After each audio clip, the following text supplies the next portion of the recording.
스마트폰 이후의 시대, 한국 AI 기술의 충격적 미래. 저는 아말 알하산입니다. 두바이에서 20년간 통신업계에 몸담아온 여성 전략이사였죠. 하지만 제가 오늘 여러분께 들려드릴 이야기는 단순한 성공담이 아닙니다. 한 번의 출장이 어떻게 제 인생을 완전히 뒤바꿔 놓았는지, 그리고 우리가 알고 있던 기술의 한계가 얼마나 좁았는지에 대한 충격적인 고백입니다. 과연 인공지능이 사람의 마음까지 읽을 수 있을까요? 그리고 그 기술이 한 사람의 인생을 송두리째 바꿀 수 있을까요? 지금부터 제가 직접 경험한 놀라운 이야기를 들려드리겠습니다. 본 영상은 개인정보 보호를 위해 스토리를 재구성한 이야기입니다. 여기서 잠깐. 여러분들의 구독과 좋아요는 대한민국의 위대함을 널리 알리는 큰 힘이 됩니다. 2024년 11월, 저는 두바이 최대 통신사 에미텔의 전략이사로서 중동 지역 최대 규모의 테크 포럼에서 발표를 하고 있었습니다. 제 앞에는 500명이 넘는 업계 관계자들이 앉아 있었죠. 무대 조명이 제 얼굴을 비추는 순간 저는 평소보다 더 당당한 목소리로 말했습니다. 여러분, 스마트폰은 죽지 않습니다. 제 목소리가 강당 전체에 울려 퍼졌어요. 우리 중동 소비자들은 검증된 기술을 원해요. 웨어러블이니 AI 글래스니 하는 것들은 서구의 실험일 뿐입니다. 청중들이 일제히 고개를 끄덕였습니다. 저는 자신감에 차 있었어요. 가슴이 뿌듯했죠. 20년간 이 업계에서 살아남은 건 바로 이런 확신 때문이었거든요. 그런데 발표 중간에 스크린에 한국의 어떤 스타트업 영상이 나왔습니다. AI 글래스를 쓴 사람이 상대방과 대화하는 장면이었어요. 처음엔 별거 아니라고 생각했는데 점점 이상해졌습니다. 글래스가 상대방의 감정을 읽고 있더라고요. 지금 당신은 걱정하고 계시네요. 무엇을 도와드릴까요? AI가 이렇게 말하는 걸 보는 순간 제 가슴이 쿵하고 떨어지는 기분이었습니다. 손바닥에 식은땀이 났어요. 하지만 저는 즉시 마음을 다잡고 더욱 강한 목소리로 말했습니다. 여러분 보세요. 이런 게 과연 실용적일까요? 우리 문화에서 감정을 기계가 읽는다는 건 무례한 일 아닌가요? 청중들이 박수를 쳤습니다. 하지만 그 박수 소리가 이상하게 멀게 들렸어요. 그날 밤 저는 침대에 누워서도 계속 뒤척였습니다. 그 AI의 목소리가 귓가에 맴돌았거든요. 마치 제게 직접 말하는 것 같았어요. 다음 주 월요일 CEO 사무실로 호출되었습니다. 47층 최고층 사무실에서 하심 알 마크툼 회장이 저를 기다리고 있었어요. 창밖으로 보이는 두바이 스카이라인이 평소보다 흐릿해 보였습니다. 아말 한국에 다녀와라. 직접 보고 와야겠어. 제 심장이 쿵하고 내려앉았습니다. 회장님, 정말 필요한 일인가요? 제가 보기엔 우리 시장과는 맞지 않는 기술들이에요. 그래도 가봐라. 경쟁사들이 움직이고 있어. 회장의 목소리가 평소보다 무거웠어요. 저는 마지못해 승낙했습니다. 사실 속으로는 화가 났어요. 시간 낭비라고 생각했거든요. 하지만 거부할 수도 없는 상황이었죠. 일주일 후 인천공항에 도착한 순간부터 이상했습니다. 공항 자체가 살아있는 것 같았어요. 택시에 타자마자 더 놀랐습니다. 기사분이 제게 아랍어로 말을 걸었거든요. 어서 오세요. 저는 한국어밖에 모르는데 어떻게 소통할 수 있죠? 제 입이 딱 벌어졌습니다. 어떻게 한국 택시기사가 아랍어를 할 수 있을까요? 그런데 더 놀라운 건 택시 안에 AI 시스템이었어요. 제가 영어로 말하면 즉시 한국어로 번역해서 기사분에게 전달해 주더라고요. 기사분의 한국어도 제가 알아들을 수 있게 영어로 바꿔주고요. 저는 뒷좌석에 앉아서 온몸에 소름이 돋는 걸 느꼈습니다. 이건 단순한 번역이 아니었어요.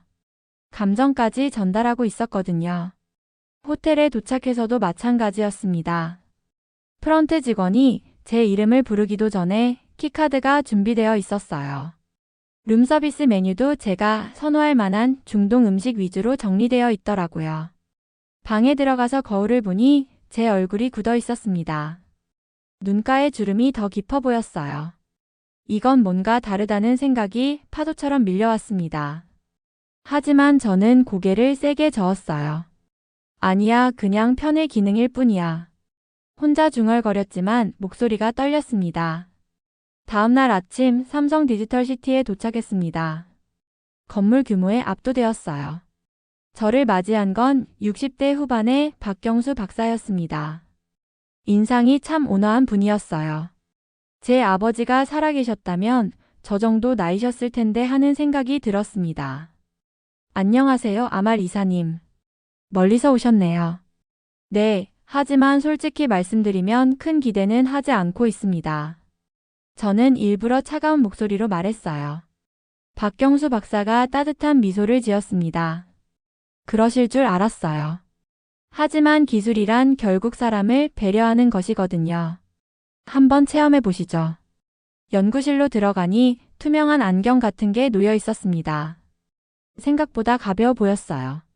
바로 AI 글래스 타로였습니다. 이걸 써보세요.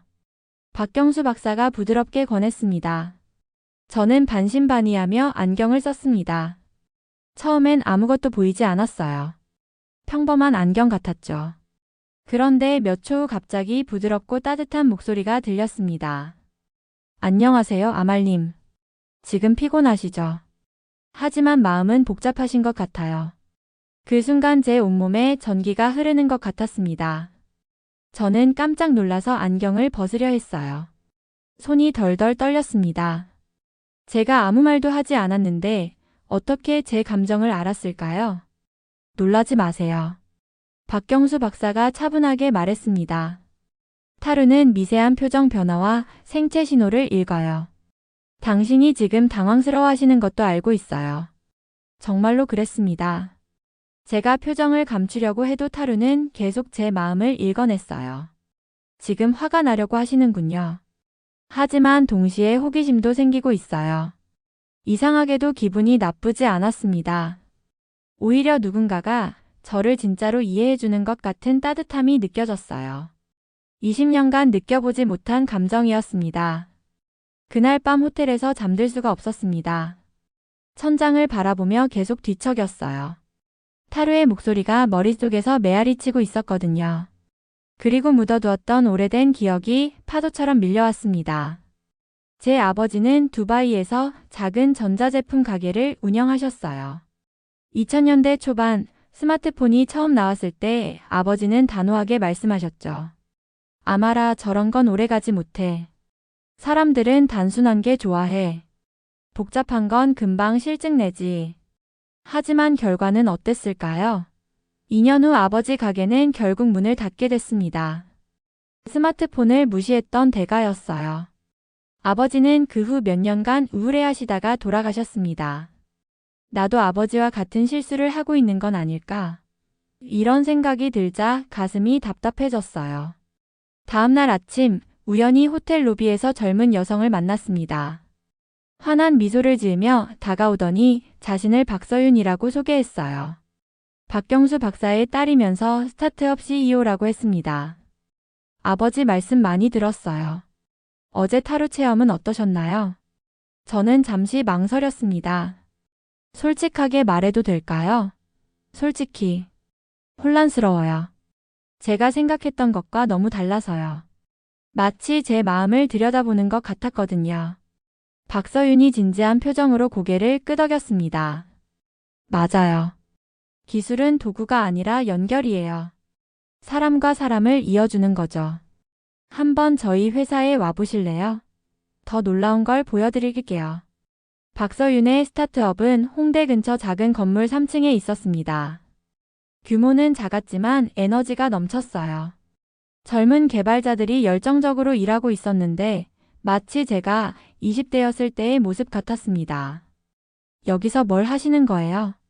제가 물었습니다. AI 글래스와 감정 기반 소통 시스템을 개발해요. 사람들이 서로 더 잘 이해할 수 있도록 돕는 거죠. 박서윤의 눈이 반짝였어요.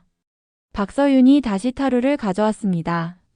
이번엔 더 발전된 버전이었어요. 디자인도 더 세련되어 보였고요. 한 번 더 써보세요. 이번엔 특별한 걸 보여드릴게요. 타루를 쓰자 제 핸드폰 속 가족 사진이 화면에 나타나기 시작했습니다. 어린 시절 부모님과 함께 찍은 사진, 대학교 졸업식 사진, 결혼식 사진들이 차례로 지나갔어요. 그런데 타루가 사진을 분석하더니 말했습니다. 당신은 과거를 부정하지만 마음은 아직 그 안에 있습니다. 가족에 대한 그리움이 보여요. 하지만 동시에 두려움도 있네요. 사랑하는 사람들을 실망시킬까 봐 하는 두려운 말이에요. 그 순간 제 눈에서 뜨거운 눈물이 흘러내렸습니다. 20년간 꽁꽁 숨겨두었던 감정이 댐이 터지듯 쏟아져 나왔어요. 아버지에 대한 그리움, 아버지처럼 실패할까 봐 하는 두려움, 완벽해야 한다는 강박까지도요. 기술이 사람을 울릴 수도 있구나. 제가 떨리는 목소리로 중얼거렸습니다. 박서윤이 조용히 제 어깨에 손을 올렸습니다. 바로 그거예요. 기술의 진짜 힘은 여기에 있어요. 사람의 마음을 건드리는 거죠. 두바이로 돌아와서 중간 보고를 했습니다. 회의실에는 임원진 8명이 모여 있었어요. 평소보다 분위기가 무거웠습니다. 결론부터 말씀드리겠습니다. 제가 프레젠테이션을 시작했어요. 우리가 놓치고 있는 게 있어요. 하심 회장이 눈살을 찌푸렸습니다. 뭘 놓치고 있다는 거야? 기술의 핵심은 공감입니다. 한국의 AI 기술은 단순한 편의가 아니라 사람의 마음을 이해해요. 우리가 지금까지 생각해온 방식과는 차원이 다릅니다. 아말 정신 차려. 스마트폰은 죽지 않아. 마케팅 이사가 테이블을 두드리며 반박했습니다. 우리 고객들은 그런 복잡한 걸 원하지 않아. 하지만 진화하고 있어요. 우리가 서 있는 자리에서요. 제 목소리가 점점 높아졌습니다. 저는 한국 스타트업들과의 협력 프로젝트를 제안했습니다. 감정인식 기술을 우리 플랫폼에 도입하자는 거였어요. 하지만 반응은 차갑기만 했습니다. 그런 실험적인 것들에 투자할 여유는 없어. 회장의 단호한 답변이었습니다. 우리는 안정적인 수익을 추구해야 해.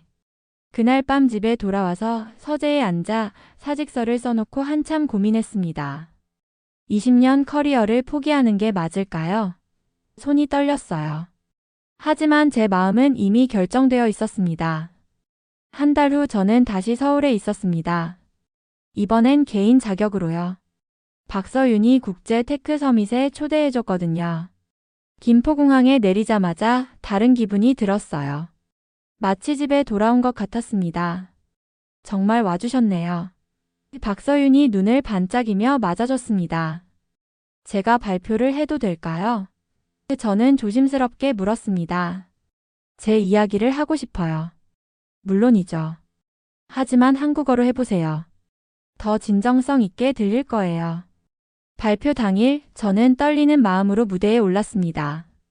500명이 넘는 청중 앞에서 마이크를 잡는 순간 온몸에 소름이 돋았어요. 안녕하세요. 저는 아말입니다. 서툰 발음이었지만 마음을 다해 말했습니다. 사람을 위해 기술이 존재해야 합니다. 그리고 타로와 함께 라이브 시연을 했습니다. 관객 중 한 분이 손을 들어주셨어요. 50대 정도로 보이는 중년 남성이었는데 표정이 어두워 보였습니다. 타루가 그분을 분석하더니 따뜻한 목소리로 말했습니다. 힘든 시간을 보내고 계시는군요. 최근에 큰 변화가 있으셨죠? 하지만 희망을 놓지 마세요. 당신을 응원하는 사람들이 여기 있어요. 그 순간 그분의 눈에서 눈물이 주르륵 흘렀습니다. 그리고 전 청중이 일어나서 박수를 쳤어요. 박수 소리가 천둥같이 울려 퍼졌습니다. 저도 모르게 울고 있었어요. 발표가 끝나고 박서윤이 제게 제안했습니다. 아말 언니, 우리와 함께 하지 않을래요? 티브릿지라는 새로운 회사를 만들려고 해요. 티브릿지요? 테크놀로지 브릿지. 기술로 사람들을 연결하는 다리 말이에요. 언니 같은 분이 필요해요. 저는 망설임 없이 대답했습니다. 좋아요. 그 순간 가슴이 뜨거워졌어요. 6개월 후 저는 가족들과 함께 서울 강남에 정착했습니다. 남편도 아이들도 새로운 환경에 잘 적응했어요. 티브릿지는 중동과 아시아를 잇는 AI 인터페이스 회사로 빠르게 성장하고 있습니다. 매일 아침 타로와 함께 출근하면서 생각합니다.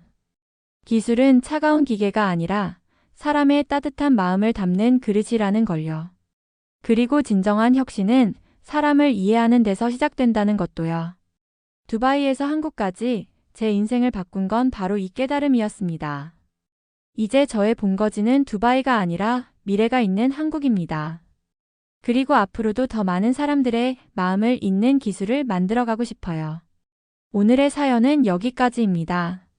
지금까지 미라클 대한민국 저는 윤서였습니다. 여러분의 생각을 댓글에 작성해주세요. 또한 대한민국의 위대함을 널리 알리기 위해 구독, 좋아요로 함께 해주세요. 오늘도 좋은 하루 되세요. 감사합니다.